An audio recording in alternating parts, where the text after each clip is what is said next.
step. So one of really the main defense to the Americana is not letting your shoulders be flat to the mat. So that's the main purpose of why we're stapling this lead arm, okay? So just looking at it real quick, when I don't staple, and I still follow the same steps, because guys, this isn't wrong technique.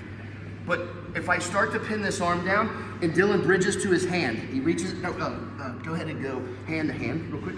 Yeah, right? So this, now his shoulders are not flat. And if I, just stay right here, buddy. If I finish all my steps, there's no sub here still, because the tension on the shoulder is not as great. And then he just brings his arm back around his head, and now he's out. He undoes the knot, right?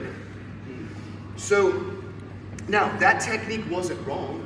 That's the way a lot of us in the beginning were taught how to finish the Americana from side control. But as you get more experienced and you realize, if I can take away that defense option, now his options are limited.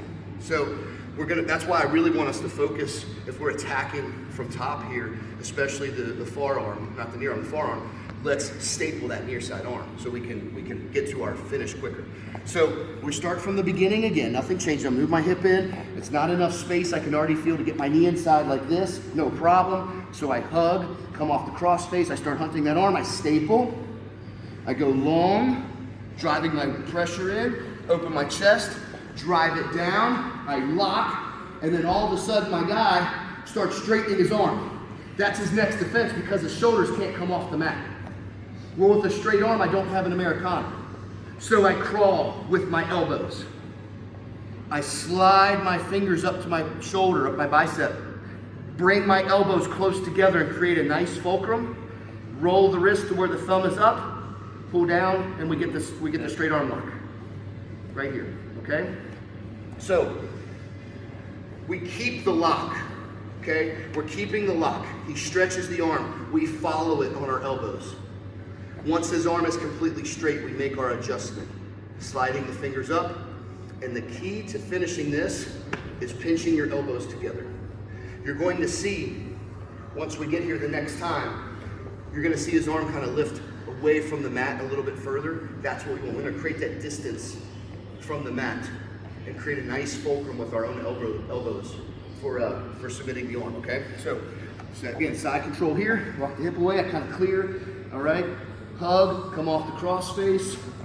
I'm gonna go to staple the leg, staple the arm. I go long, driving in, open the chest, drive the hand down to the mat, lock, bring my knee in, but my partner straightens his arm. So I walk on my elbows, come here, control the wrist, bring my elbows in together. We want the thumb pointing up.